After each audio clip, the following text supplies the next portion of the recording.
Ce programme vous est présenté par Kubica AMF, leader mondial des équipements de bowling. Mesdames et messieurs, le plaisir de vous saluer, de vous accueillir ici à Fontaine-le-Comte. On est à quelques kilomètres seulement de la cité et de la ville de Poitiers. Que dis-je, le bowling s'appelle La Sphère. Bruno Bidon est en place parce qu'on va poursuivre ce Kubica AMF Series. Bruno, ça va être un match là encore à décapant avec une jeune pousse française qui est extrêmement talentueuse. Et face à lui, eh bien, Pépi Consteri qu'on ne présente quasiment plus maintenant sur cette antenne. Ah, c'est clair, Marc, on a Arénuy-en-Bielle, c'est le jeune français qui monte. Et moi, je pense que Pépi Consteri, malgré son expérience, pourrait être un petit peu débordé. Donc on va assister, à mon avis, à un match très intéressant. Ah, j'adore quand vous nous plantez le décor comme ça, Bruno. Je m'en lèche les babines d'avance. Le public est prêt, les joueurs se préparent, l'arbitre, monsieur Philippe Sionville, est prêt. Et vous, est-ce que vous êtes prêts ?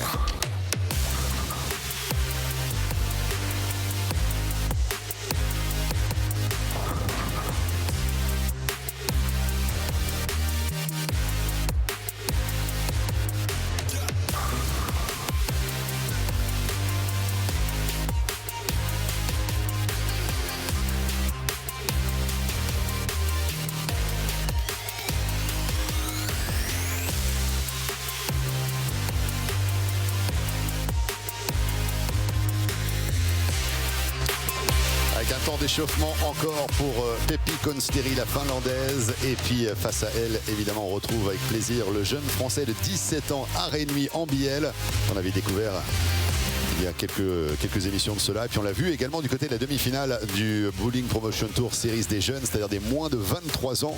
C'est-à-dire que c'est une jeune pousse extrêmement prometteuse. D'ailleurs, il avait affronté Pépi Consteri à l'occasion de ce tournoi. Pépi avait gagné 244 à 220, on rappelle le score. Et puis Pépi Consteri qui avait été jusqu'au V de la victoire, remportant ce Tour Series des jeunes des moins de 23 ans en battant David Barak également. Donc ça fait plusieurs matchs où elle a pu battre eh bien, des joueurs de renom, des joueurs de qualité. Et je pense qu'elle va utiliser un petit peu tout ça. Bruno, vous allez confirmer ou infirmer mes dires pour aller le plus loin possible dans ce Kubica AMF Tour Series. Ah, c'est sûr, Marc. Alors, pour moi, elle a un avantage puisqu'elle connaît l'environnement, les pistes. Elle a vu l'évolution du village. Donc, elle est joueuse professionnelle, on vous le rappelle. Donc, elle a un avantage. Maintenant, Arénuy, c'est un jeune joueur. Je vous dis qu'elle est dans longue. Il n'a rien à perdre. Donc, il a le costume d'outsider. Et vous savez, avec ce costume, tout est possible. Donc, ça va dépendre vraiment des quatre premières frames. Moi, je pense qu'au niveau mental, c'est là que ça va se jouer. S'il est capable un peu d'étouffer Pépi, il pourrait créer la sensation. En tout cas, il était extrêmement impressionnant pour son jeune âge en ce qui concerne sa faculté de s'imbiber et de profiter des expériences qu'il vit en fait. Et alors, je me suis un peu entretenu avec lui et ce qui est intéressant dans son discours, c'était cette notion de je vais prendre tout ce que je vis sur les pistes comme une expérience et je vais essayer d'utiliser toutes les informations que j'ai pu générer comme des façons de m'améliorer. Ouais. Et quand on a cet état d'esprit, Bruno, quand on a un peu cette graine de champion, on se dit qu'il n'en est qu'au balbutiement, 17 ans seulement. Oh, le strike! Pourtant là, c'était pas gagné. Brooklyn, Marc. Wow, le Brooklyn strike. Il attaque bien, il attaque bien. Yeah. Alors le français a la main chaude, comme on dit, il attaque avec ce strike. Regardez cette impulsion vers l'avant dans la mauvaise poche, mais ça fait 10, c'est la meilleure façon d'attaquer une rencontre. Ah, la plus belle des manières d'entrer de plein pied dans ce match, d'autant qu'il va transférer un peu la pression sur Pépi Consteri. Je dis pression parce que Pépi a une particularité, c'est que sur les dernières rencontres, on l'a vu œuvrer ici à Fontaine-le-Comte, il lui a fallu toujours 3, 4, 5 frames pour trouver le strike. Alors elle a changé de boule. Elle a changé de boule, une boule qui est plus roulante mais qui prend plus d'effet, mais elle est arrivée dans la mauvaise poche également. Alors il y a forcément une évolution du huilage. Il y a eu plusieurs parties d'effectuer sur ce huilage et donc il va falloir s'adapter très vite. Pépi laisse cette quille 6 qui est une formalité pour elle. Mais je vous dis, si le jeune Arénuy-en-Bielle arrive à faire un petit double, un petit triplé, il pourrait instaurer vraiment le doute dans la tête de la Finlandaise. Pas de problème pour le spare en tous les cas. C'est vrai que ces spares, elle les nettoie comme s'il n'y avait pas de lendemain. Pépi Consteri capable de les enchaîner de manière extrêmement impressionnante. C'est vrai que l'idéal pour elle, ça serait de trouver le chemin du strike le plus vite possible. C'est ça, elle est sortie dans un match très émotionnel. On l'a vu face à Joey Croak, qui était très ému. D'ailleurs, moi, il m'a tellement déstabilisé que je n'avais même pu ouvrir mon micro, Marc, pour vous dire. Mais je pense qu'elle est capable de repartir de l'avant et d'enchaîner quelques strikes en début de match comme ça. Et voilà. Ça y est, le strike sur la deuxième frame pour Consteri. Et voilà, la championne est là. Elle a un super jeu, moi j'aime bien, c'est fluide, beaucoup d'effets dans la boule et ping, comme vous pouvez le voir, ça perfore la poche. Et il va falloir que Régnier en bielle réponde tout de suite. Il a un peu le masque, ce début de rencontre, je trouve, mais ça c'est plutôt une qualité, non, d'être un petit peu illisible comme ça, on sait pas trop. On sait pas trop, mais bon, il est positif, ça se voit. Elle est partie un peu trop dans la zone huilée, la boule. Il s'en veut, il laisse ce spare à 3 quilles. Il a joué trop dedans, il l'a vu tout de suite à la pause. Alors c'est pas facile pour un joueur qui arrive comme ça, on l'a vu avec Joey sur les pistes face à une joueuse qui a déjà quelques parties dessus. C'est forcément un désavantage, mais comme il a envie de gagner, il a envie de se mettre tout de suite dans le coup, il est capable de tout, mais ça aurait été mieux qu'il arrive à peut-être faire un petit doublé d'entrée. Il n'a pas fait, en plus il fait une open. Pas bon ça. L'open dès le début du match, c'est très mauvais pour le mental. La confiance évidemment qui est très importante dans ce sport, Bruno, parce que la confiance en soi, l'aptitude à se projeter, forcément c'est quelque chose qui peut peser lourd pour la suite. Et il faut rectifier le tir tout de suite, plus que mieux. Tout de suite, et vous avez vu, tout de suite il change de boule. Tout de suite. Alors il prend une boule avec une coque différente. Ça fonctionne pas non plus.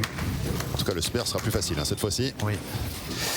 Ça c'est très étonnant, il a changé tout de suite de stratégie, mais cette boule, peut-être il joue trop dans lui. Vous voyez, elle finit pas la boule au fond, elle prend pas de break. À mon avis, il faut qu'il aille chercher le break plus à droite, plus au bord de la rigole. Alors moi je suis bien installé dans mon fauteuil, c'est plus facile qu'à faire, parce que quand vous êtes sur les pistes tout seul, avec vos sensations, c'est pas du tout la même chose. C'est sûr. Votre beau fauteuil en cuir ici à Fontaine-le-Comte. Merci. Bruno, il sait s'organiser. Ah oui. Il a emprunté ce fauteuil de son magnifique salon. On retrouve ce beau canapé en cuir, cette commode gigantesque de sa grand-mère. Bien joué, Marc, c'est vrai. Alors, Pépé Consteri va-t-elle doubler?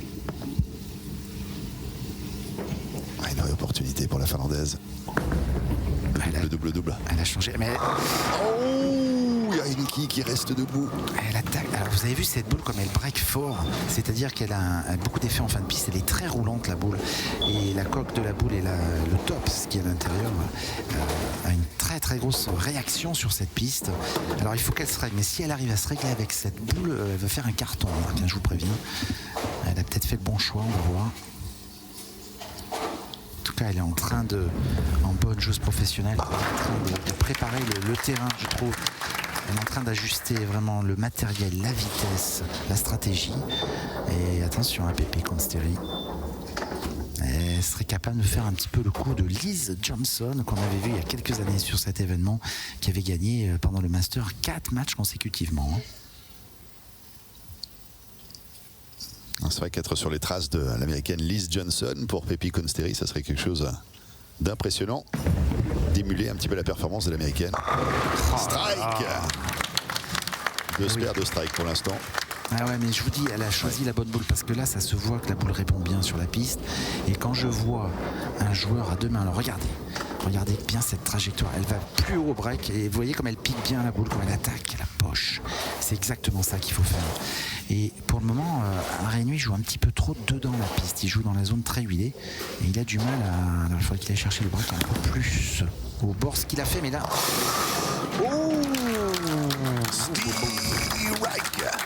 Quel drôle de strike on a vu. Alors il y a une zone, alors ça a l'air d'être, on n'est pas sur les pistes, je peux pas vous dire, mais il y a une zone effectivement où il y a beaucoup trop de friction et la boule prend beaucoup d'effet. Et là il a fait un strike carambole, j'ai envie de dire, c'est pas du tout normal ce strike, Marc, mais il nous a réveillés. Qu'est-ce qui est normal sur la planète bowling aussi? C'est vrai, il y a des choses incroyables sur la planète bowling. Ce qui est normal, c'est extrêmement subjectif finalement. Le jeu de main d'Arrênuy. Il y en a deux qui restent. Il est parti sur la poche encore de gauche. Il n'arrive pas à se régler, à se mettre dedans. On souffre un peu pour lui, parce qu'on l'avait vu lors d'une émission précédente. Il était très très bien calé. Il arrivait à enchaîner les strikes. Alors est-ce que c'est l'enjeu, peut-être, tout simplement? L'enjeu qui peut-être lui laisse une petite pression. Et il est moins détendu. Il joue en backup. Et au spare. Bon, le match n'est pas perdu, bien évidemment, mais face à Pépi, il vaut mieux enchaîner quelques strikes pour sécuriser le match. Et là, pour le moment, il a fait que 2 strikes, mais non consécutivement. Et ça, vous savez, à haut niveau, faut quand même enchaîner quelques strikes. Après, ce qu'on a appris également sur la psychologie de Pepi Consteri, c'est qu'elle est toujours capable de tirer profit des opportunités, des situations lorsque son adversaire est un petit peu plus fébrile. C'est là où elle fait très très mal. Elle est capable de piquer là où ça et fait d'enchaîner. mal. Ouais, c'est ça. Là où ça fait mal. Avec ce strike. 5e frame. Elle paraît inarrêtable, Marc, là pour le moment, parce que on le disait en début de match, elle cherchait un peu la nouvelle boule, et là vous voyez, elle a la bonne boule, la bonne vitesse, la bonne trajectoire, et elle enchaîne, et elle va enchaîner, c'est quasiment sûr, c'est une machine.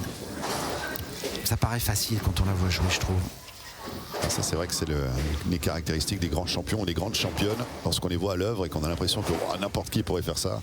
Puis après, vous essayez vous-même sur une piste, vous dites ouh là là là là là. Ouais, c'est clair. Hein. Allez, Pépi.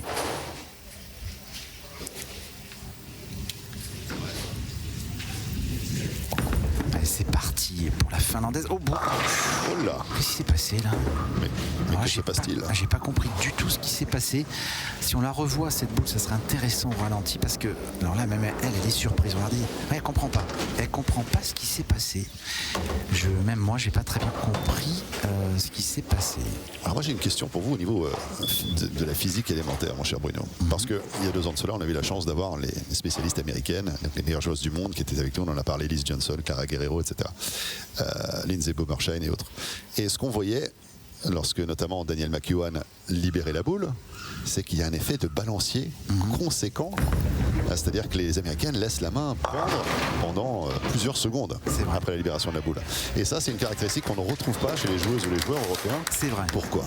Alors ça, c'est-à-dire que ça, c'est de l'école américaine. Donc l'école américaine, il y a une stratégie. C'est le suivi, en fait, c'est ça. Voilà, c'est du suivi du mouvement.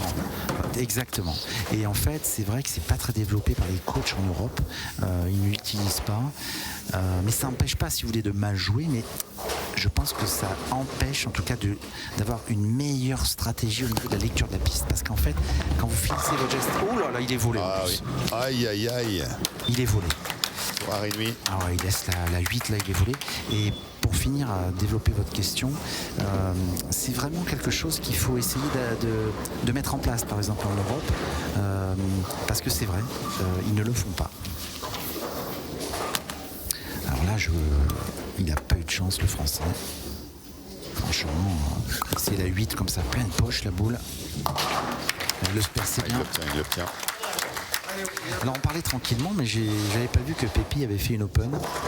Et donc le Français n'est pas totalement exclu de ce match. Hein. S'il fait un petit strike, là, il va passer à 107 face à 114 plus 8, 122. Il est encore dedans. Hein. C'est pas fini ce match. Tout est encore possible, hein, c'est sûr. Et on arrive vers le money time, hein, les femmes qui comptent C'est le plus que les autres. Ah, superbe, il en avait besoin à ce moment du match. 7e femme pour le strike. Il l'a mis, le Français, c'est très très bien. Maintenant, il va falloir qu'il enchaîne. Il faut enchaîner. Quand vous commencez à mettre des strikes sur les finales step ladder, tout le monde le sait. Bonne pin action, bien joué Arénuy. Ah, il est là, hein, il est là. Il a un petit peu de mal, c'est sûr. Les pistes sont pas faciles apparemment, mais mentalement, il est bien. Alors, est-ce que Pépi va repartir en strike? Pépi va-t-elle repartir en strike, Marc? Ah, le strike. Merci, Marc. C'est ça, hein. C'est-à-dire qu'elle a vu que le Français repartait. Elle s'est dit, attends, mon petit gars, je vais pas te laisser aller trop loin. Comme ça, ouais, tu vas pas filer comme ça, hein, parce que c'est pas possible. On est presque au théâtre ici. C'est une vraie conversation entre les deux joueurs. C'est ça, c'est une conversation. Et regardez les stats, strike, 57% pour Pépi, 42% pour Arénuy. Donc avantage effectivement à la finlandaise, avantage également sur le tableau de score. Tout ça c'est logique, mais ça va se jouer là. Il y a tous les ingrédients finalement dans le bowling. Il y a de la tragédie, de la dramaturgie, il y a de l'amour, de l'affection. Il y a toutes ces sensoriellement, il y a plein de choses, Bruno. Il y a peut-être même un style. Non, là, malheureusement la boule a piqué. Elle a du mal, hein, sur la piste 5. Elle avait bien joué la boule. Hein.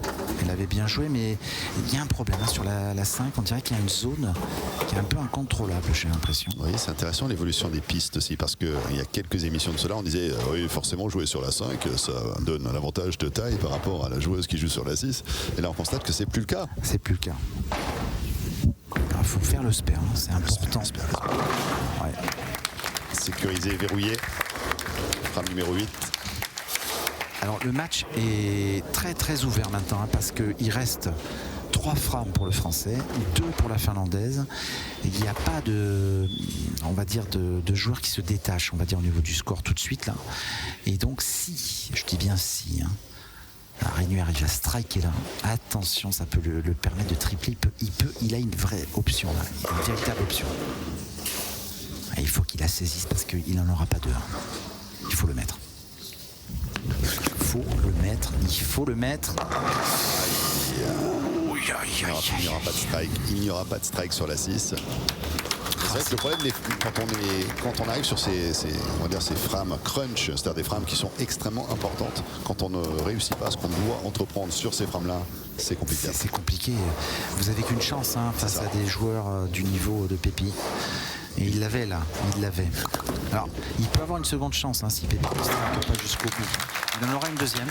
Mais là, vous voyez, moi quand j'étais joueur, j'aurais essayé de le mettre tout de suite là pour me mettre un peu, pas à l'abri, mais en gestion quoi.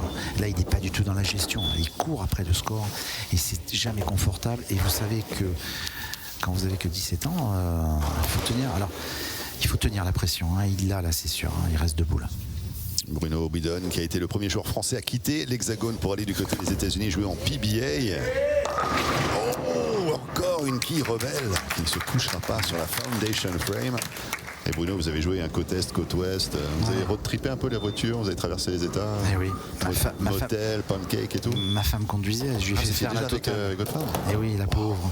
Elle conduisait beaucoup. La plus belle histoire d'amour, c'est la vôtre. Et puis là, attention, il faut la faire, hein, le spare. Il faut qu'il réalise ce spare la nuit parce que c'est bon. C'est bon. Et alors, c'est crispant ce match hein, parce que je vois pas qui va gagner. Il reste 2 boules de côté Pépi et une seule frame 10 du côté du français. Alors, c'est très serré en fait. Hein. 37% de strike, de spare pardon, pour Pépi et 55 pour le français, c'est normal. Il a eu à jouer plus de boules, mais il les a bien fait. Hein. Il a fait qu'une seule petite erreur en début de match. Alors, est-ce que la Finlandaise va préparer la 10 en faisant un strike? Parce que tout grand champion fait un strike à la 9. Oh, le strike! Là, ça met tout le monde d'accord. Hein. Ouais. Sur la 9 en plus. Elle a bien joué là, Pépi Consteri. Préparer la 10. Regardez cette boule avec beaucoup d'effets. Là, il y a beaucoup d'effets, beaucoup de révolutions. C'est parfait. Un effet colossal sur la boule. Là, au niveau du pin action également, on est vraiment dans un autre registre. Eh oui, qui interagissent entre elles. C'est ça. Hein, c'est comme si on mélangeait une salade en quelque sorte. Pardon pour le bruitage. Hein, une petite salade, s'il vous plaît, tomate mozza pour moi. Comment commence à avoir faim, c'est vrai, Bruno. Alors, et là, c'est le money time, Marc. Money time. Pépi Consteri à la fin de victoire aussi. C'est le money time. S'il y a le double, ça va être bon. Un qui reste dressé, debout, raide. Voilà, attendez, parce que j'ai un petit point score. 193 max avec le bonus, ça fait 201. Le français peut gagner. S'il fait doubler, il peut gagner. Oh là là. Si et seulement si. Ouais, le scénario est planté là. Donc là, il faut qu'elle assure quand même le spare. Il ne faut pas s'énerver. Je parle pas trop fort exprès, vous comprenez, pour pas déranger le jeu. Là, c'est parti. Pas de problème. Le spare est fait. C'est ça. Spare est assuré. Donc, dans son intérêt. Alors attendez. 166, 196. Non, malheureusement, j'ai dit une petite bêtise. Non, il peut faire que 196. Je n'osais pas vous corriger parce que j'avais mal vu. Il peut faire que 196. Donc là, si elle fait strike, eh bien, c'est gagné. Un strike pour la victoire. Aucune pression. Même elle a besoin de moins que ça, mais c'est ça. Ouais, elle va gagner. Elle va gagner le match. Elle va gagner Et le le match. strike pour finir, mettre tout le monde d'accord Bien joué, Pépi. et s'offrir une deuxième victoire consécutive dans ce Kubica AMF Masters pour Pepi Consteri. Ouais, bravo. Wow. Bravo, belle gestion de tout ça. Hein. Elle a géré donc la piste, elle a géré la boule, elle a géré le choix d'équipement et l'adversaire, et elle passe ce cap. Et donc, elle mérite quand même, parce que là, il joue détendu maintenant. Quand même, belle perf on peut quand même souligner la perf de ce jeune joueur Arénuy-en-Bielle, parce que franchement 17 ans, première fois qu'il participe au Bowling Promotion Tour. Bien sûr. Il est dans le top 7 sur 40 joueurs.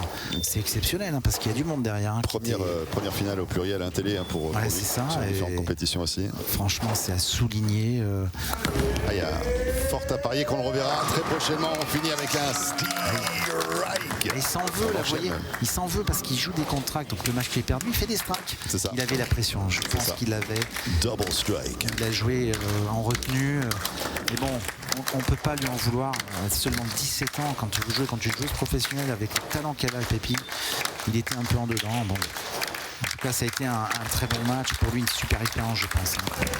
Sans aucun doute, hein. Ça il nous l'a dit. Et 3 d'affilée, et 1, et 2, et 3. Arénuy-en-Bielle, triple X pour finir en fanfare. Quelle démonstration. En tout cas, la victoire revient à Pepi Consteri avec 202 points face à 196. Donc là, on est très proche parce qu'on utilise évidemment les 8 points pour faire la différence. Sans le bonus de 8 points réservé aux joueuses, l'issue de la rencontre eût été différente. Mais ça, c'est une autre histoire. Allez, on part aux statistiques. Donc, vous l'avez vu à l'instant, Pepi Consteri a dominé ce match. 202 à 196, donc plus les wikis. 6 strikes de part et d'autre, 4 spares contre 5 pour Arénuy-en-Bielle, une open partout. On va retrouver Marc qui va rejoindre la zone interview. En tout cas, ça a été un match assez impressionnant au niveau de la pression, parce que ça s'est joué quand même sur les 2 dernières frappes. Et justement, Arénuy-en-Bielle a rejoint Marc. Je laisse Marc. Marc, c'est à vous pour l'interview. Merci beaucoup Bruno, aux côtés d'Arénuy, qui va nous donner un petit peu de contexte derrière tout ça. Ça s'est joué à pas grand-chose au final. Il manquait peut-être quelques strikes à mi-parcours pour bâtir davantage sur ce que tu as réussi à faire, Arénuy. Ouais, je loupe une fermeture sur le match. Bah voilà, ça a payé. Je perds de 6 quilles. Bah, c'est la vie, c'est comme ça. Je reviendrai plus fort l'année prochaine. Je compte revenir l'année prochaine et essayer d'aller chercher la victoire. Bah, elle était plus forte que moi et c'est comme ça, c'est la loi du sport. La loi du sport, en tout cas, tu n'auras pas démérité du tout, tu auras tout essayé, tout tenté. C'est vrai qu'il y a eu quelques ratés, évidemment. En tout cas, ce qui est impressionnant avec toi, dès ton jeune âge, 17 ans, on rappelle, eh bien, c'est cette aptitude à essayer de tirer les enseignements de tout ce qui se passe sur les pistes. J'avais déjà fait la remarque à Bruno précédemment lors des différentes interviews qu'on a pu faire ensemble. C'est vraiment incroyable cet état d'esprit que tu as. Félicitations, on a hâte de voir un petit peu ce que tu peux faire à l'avenir. Merci. Bah oui, c'est vrai que je me donne à fond. C'est le sport le plus beau que j'ai vu et ça me donne envie d'aller plus loin encore et j'irai tout pour aller au-delà de mes limites.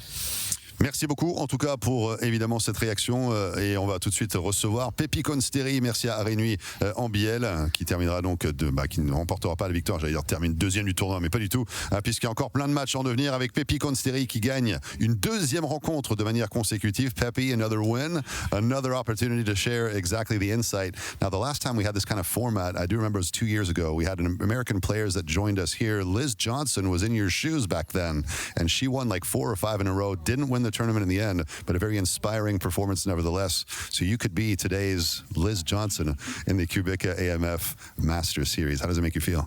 I mean, that would be amazing. Obviously, it's not easy to go from the bottom seeded, but in a way, I get the advantage that I know the lanes. I don't have to just jump on there, but trying to keep it cool, yeah. Voilà, Pepi nous dit, je parlais effectivement la dernière fois qu'on avait ce format avec Liz Johnson, l'américaine qui était venue, qui a été un peu dans le rôle de Pepi Consteri ou Pepi Consteri dans le rôle de Liz Johnson. Et c'est vrai que Liz avait gagné plusieurs matchs consécutifs dans le Master Series. Elle a dit ouais, c'est incroyable, je pourrais effectivement peut-être ressembler à Liz, ça serait fantastique. C'est vrai que c'est l'avantage que j'ai maintenant, c'est que je connais bien les lignes, je connais bien l'huilage, je sais comment me comporter évidemment durant les rencontres. Another question we have is the effect of fatigue over time, because that seems to get players at some point, because when you're just going match after match, it's a long way to the top, obviously. Is fatigue going to be an issue? Can it be an issue? Can be, yes, but don't think it will be. I'm used to playing a lot of games in one day, so that won't be a problem for me.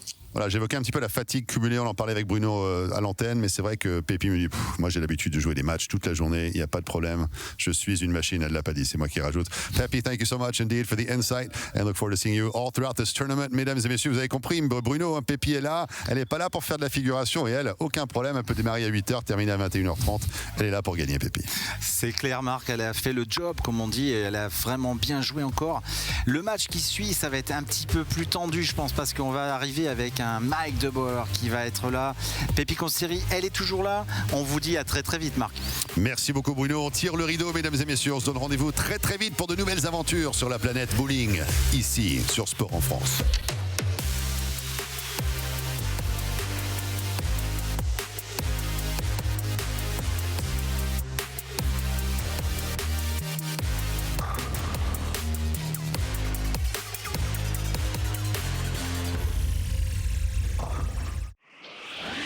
Ce programme vous a été présenté par Kubica AMF, leader mondial des équipements de bowling.